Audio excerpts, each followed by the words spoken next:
आज हामी समग्र मुलुकको कृषि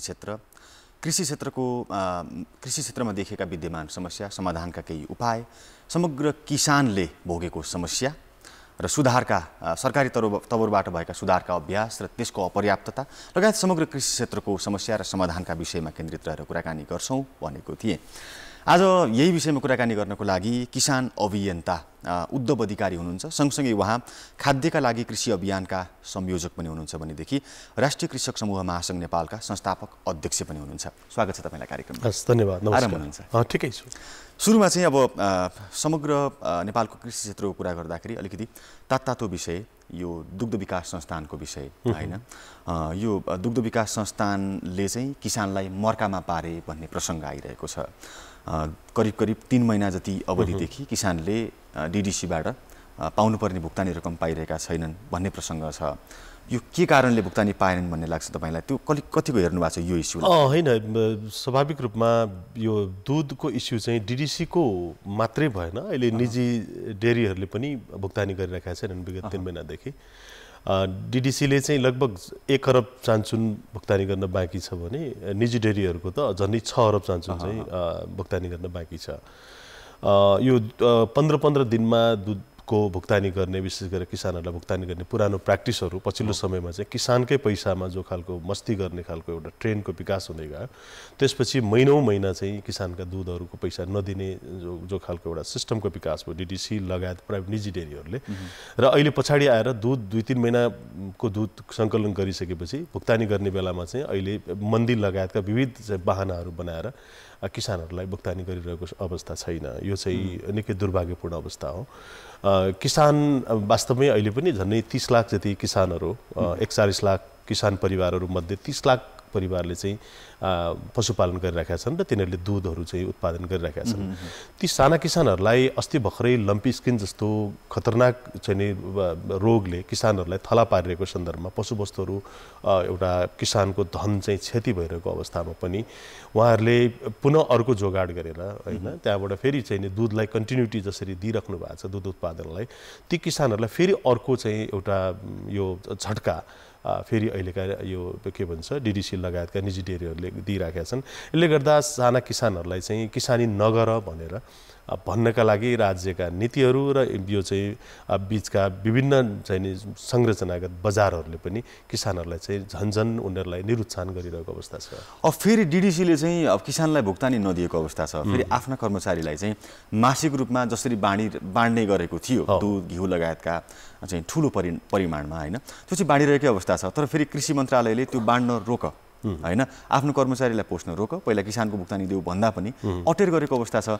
यो दुग्ध विकास संस्थान र कृषि मन्त्रालय बीचको तालमेल किन मिलेन? होइन, यो चाहिँ के भने कृषि विकास मन्त्रालयले आफ्नो जुन खालको पावर छ त्यो पावर चाहिँ पूर्ण रूपमा सदुपयोग गर्न नसकेको भन्ने लाग्छ। किनभने दुग्ध विकास संस्थानलाई ले चाहिँ मन्त्रालयले भनेको नमान्ने भन्ने कुरा चाहिँ त्यो अलिकति चेन अफ कमान्ड चाहिँ नभएको अथवा त्यो मन्त्रालयको कमजोरी जस्तो देखिन्छ। किनभने मन्त्रालय मातहत नै रहेको निकाय भएको हुनाले उसले चाहिँ त्यसलाई नियमन गर्ने अधिकार पनि राख्छ र त्यो खालको अथोरिटी पनि छ। तर अब मानेनन् भनेर उसले चाहिँ आरण्य रोदन गरेर त त्यो समस्याको समाधान हुँदैन। मानेन भने के गर्ने भन्ने पनि त कतै कानुनमा लेख्या होला, नियममा लेख्या होला, त्यो अनुसारको कारबाहीको प्रक्रियामा जानु पर्यो। अब हामीले त भने हो मानेनन् भनेर त्यो चाहिँ पानीमाथिको ओभानो भन्ने कुराले त त्यो समस्याको समाधान हुन सक्दैन। सायद अब सरकार मातहत रहेकै संस्थानमै यति धेरै व्यथिति र व्यवस्थापकीय कमजोरी देखेर निजी क्षेत्र पनि अलिकति उक्सिएका हुन सक्छ। एकदमै स्वाभाविक रूपमा, किनभने नियमन गर्ने निकायहरू आफै त अस्तव्यस्त छन् भनेपछि हामीलाई कसले कारबाही गर्ने भन्ने पनि हुनसक्छ। त्यहाँमाथि एउटा बहाना त फेरि यो मन्दी लगायतका चिजहरूको बहाना त छँदैछ। फेरि डीडीसीले त एउटा भनेको छ कि जाडो महिनामा दूध दही लगायतका विभिन्न परिकारहरू चाहिँ बिक्री कम हुन्छ, त्यो भएर हामीले यो अर्को बहाना हो। अर्को बहाना हो। जाडो महिना सुरु भएको त भर्खरै हो नि, उहाँले भुक्तानी दिन छोडेको 3 महिना भइसक्यो। 3 महिना अगाडि जाडो थिएन नि त। अब कुरो दूधको मात्रै छैन हैन। अब अलिकति दूधकै एउटा कुरा गर्दाखेरि चाहिँ जस्तो यस्तै कारणले चाहिँ अलिकति पशुपालन, तपाईले अघि भन्नुभयो साना किसानको संख्या करिब 30 लाखको हाराहारीमा पशुपालन गर्नेहरूको संख्या छ। अब यस्तै कारणले चाहिँ उचित बजार पनि नपाउने, मूल्य पनि नपाउने, समयमा भुक्तानी पनि नपाउने कारणले चाहिँ यो पशुपालनतर्फ आकर्षण झन्झन कम हुँदै जान्छ भन्ने खतरा देखिन्छ। अब पशुपालन मात्रै हैन, समग्र कृषि पेशाप्रति नै आम किसान परिवारहरूको वितृष्णा बढ्दो छ। यही विविध कारण, दुईटा कारण छ। एउटा चाहिँ प्राकृतिक कारणहरू छन् हैन, जलवायुजन्य कारणहरू छन्। अर्को चाहिँ यो बजारको कारण छ हैन। बजारले चाहिँ कहिले पनि किसानमाथि न्याय गरेको छैन र त्यहाँ अभिभावकको रूपमा उभिनुपर्ने जो राज्य छ त्यो राज्यले कहिले पनि किसानप्रति न्याय गर्न सकेका छैन। अहिले हामी दुधको भुक्तानी, आफूले बेचेको दुधको भुक्तानीको कुरा गर्दैछौँ। यस्तै अस्ति भर्खरै मैले अघि भर्खरै भने लम्पी स्किनको 27 अरब चान्जुनको क्षति भयो भनेर सरकारी तथ्याङ्कले भन्छ। त्यो 27 अरब तिनै साना किसानहरूको चाहिँ क्षति भयो।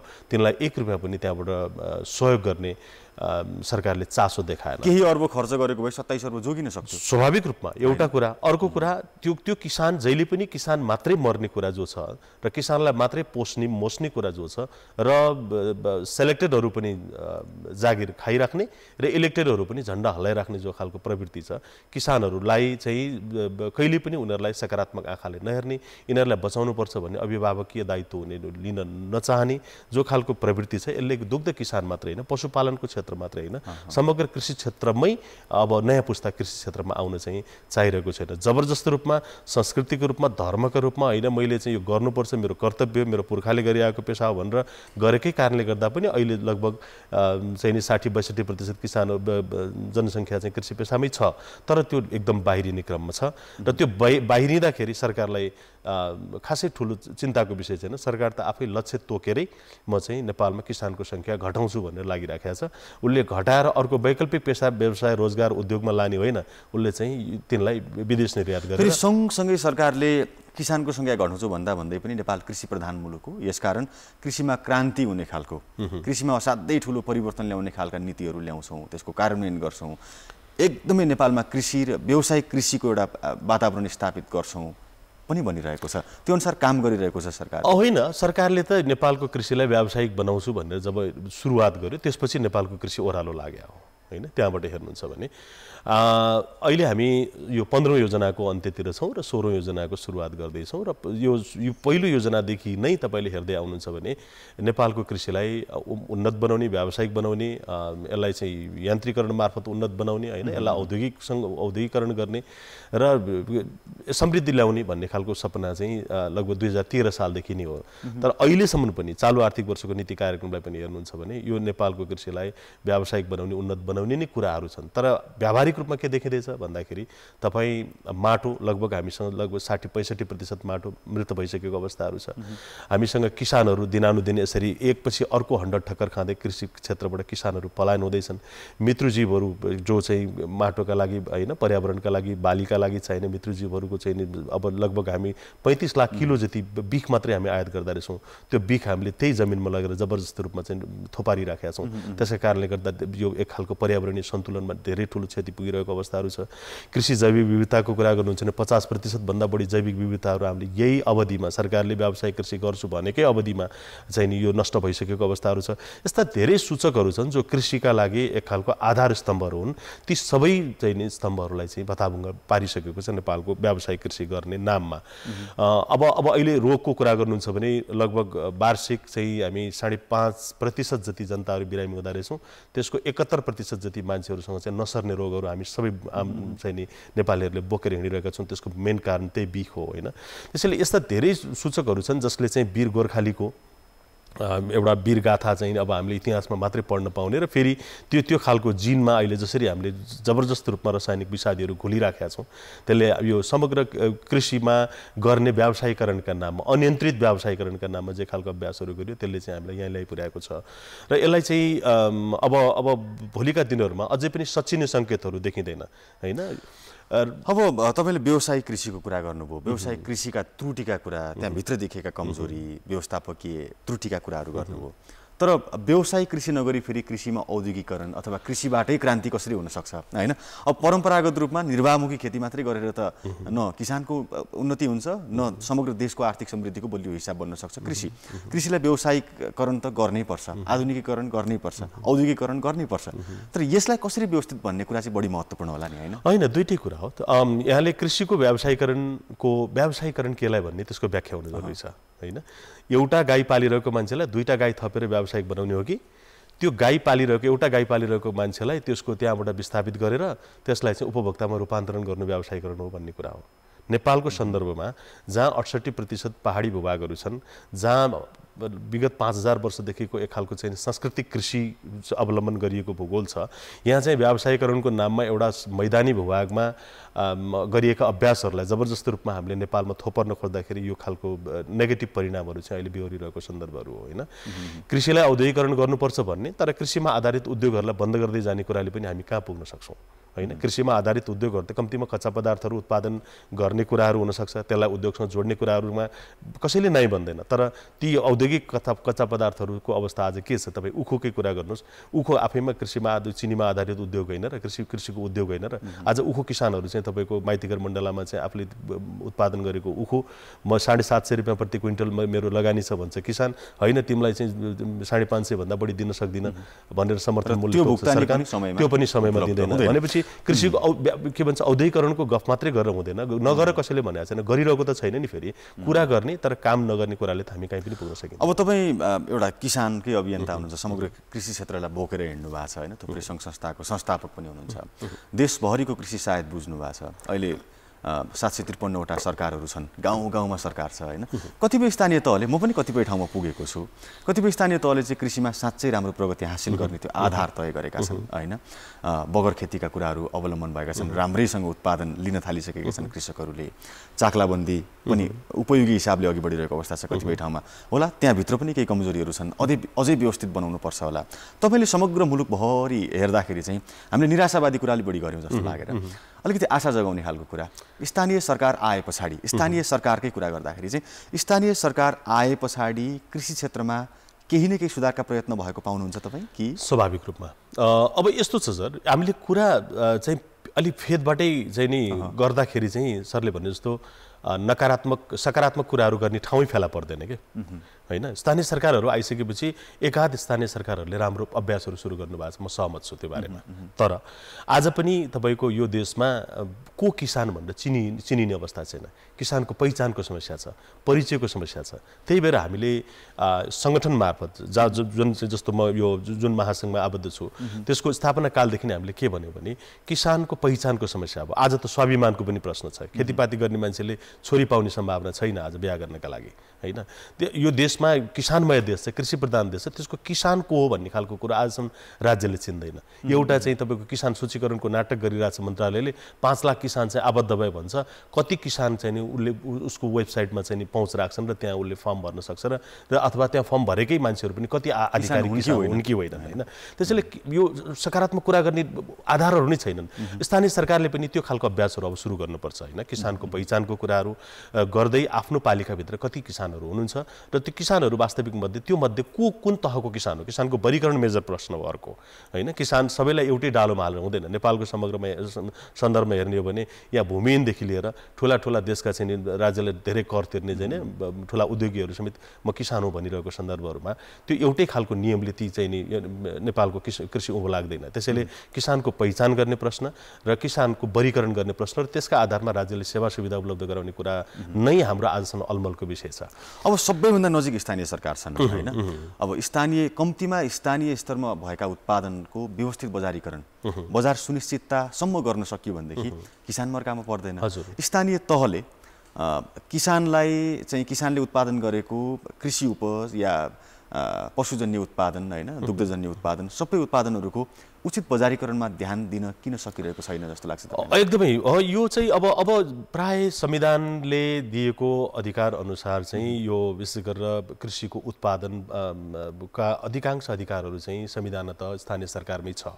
त्यसैले स्थानीय सरकारले अब सङ्घले के गर्छ भनेर बाटो नहेरिकन स्थानीय सरकारले आफ्नै खालका योजनाहरू बनाउन जरुरी छ। उसले उत्पादनदेखि लिएर बजारसम्ममा आफ्ना खालका योजनाहरू अब सार्वजनिक गर्नुपर्छ र त्यसलाई रणनीति बनाएरै अगाडि बढ्नुपर्छ।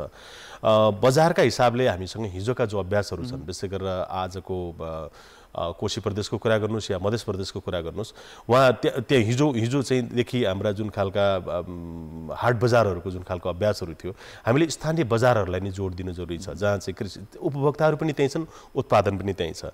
पहिला आफ्नो पालिकाभित्र रहेका उपभोक्ताहरूलाई स्वच्छ स्वस्थ खानेकुरा टन्न खुवाएर पोषणयुक्त खानेकुरा खुवाएर बाँकी रहेको चिज बाहिर पठाउने खालको रणनीति चाहिँ अब पालिकाहरूले बनाउन अथवा कम्तीमा आफ्नो पालिका आत्मनिर्भर हुन सक्यो भने पैसा बाहिर गएन। एकदमै अहिले चाहिँ एकदमै दूरदराज भन्नुहोस् न, यहाँ चाहिँ कस्तो छ भने बाह्य उत्पादनहरूको हस्तक्षेपका कारणले गर्दाखेरि नेपाली किसानहरू चाहिँ जहिले पनि अप्ठ्यारोमा छन्। कहिलेकाहीँ एकाध रूपमा झुकिएर 2 रुपियाँ मूल्य पाउने कुरा अलग रह्यो, तर समग्रमा हेर्ने भने किसानहरू कहिले पनि नाफामा रहेनन् होइन। चाहे तपाईँको कुखुरा पाल्ने किसान भन्नुहोस्, चाहे गाई दुग्ध किसान भन्नुहोस्, चाहे तरकारी जन्य किसानहरू भन्नुहोस्, जोसुकै किसानहरू पनि मुनाफामा छैनन्। तर उहाँहरूले चाहिँ अब एउटा अन्तिम प्रयत्न गर्दै हुनुहुन्छ यो पुस्ता होइन। तर अब पछिल्लो पुस्ताले जो हविगत यो पुस्ताको देख्दैछ, पछिल्लो पुस्ता त्यहाँबाट चाहिँ अब कृषि पेसामा आउनेवाला छैन।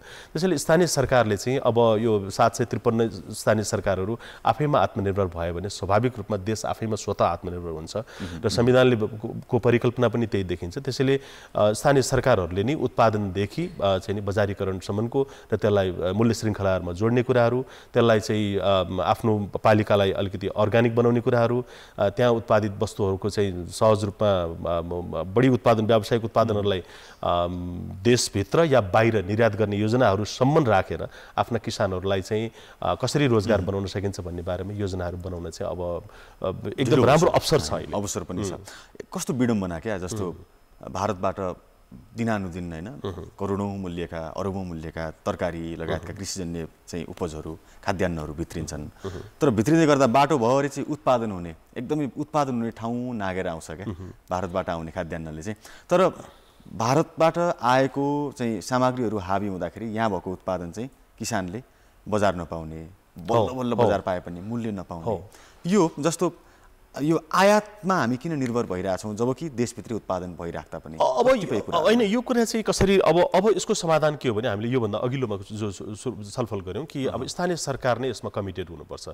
सङ्घीय सरकारको तर्फबाट हामीले यो चाहिँ अब अपेक्षा नगर्दा पनि हुने अवस्था सिर्जना भइसक्यो, किनभने हामीले विभिन्न राष्ट्रिय अन्तर्राष्ट्रिय सन्धि सम्झौताहरू मार्फत हामीले बाह्य उत्पादनहरूलाई सहज रूपमा हामीले नेपाल भित्राउने खालको बाटोहरू खुला गरिसकेका छौँ। उत्पादन लागतका हिसाबले उनीहरूको चाहिँ एकदम ठुलो स्केलमा गरिने खेतीपाती र राज्यले दिने ठुलो स्कुलको अनुदानबाट उत्पादन भएको उत्पादित वस्तु र हाम्रो चाहिँ एक खालको राज्यले किसान आफ्नै बुताले उत्पादन गरेको उत्पादित वस्तुहरूको बिचमा प्रतिस्पर्धा हुन सकेन। त्यसैले हाम्रो उत्पादनहरू बारीका बारी नै भए, हजारौँ किलोमिटर परबाट आएका उत्पादनहरू चाहिँ सस्तो मूल्यमा किसानका भान्सामा पुगे होइन, लोकल बजार हुँदै।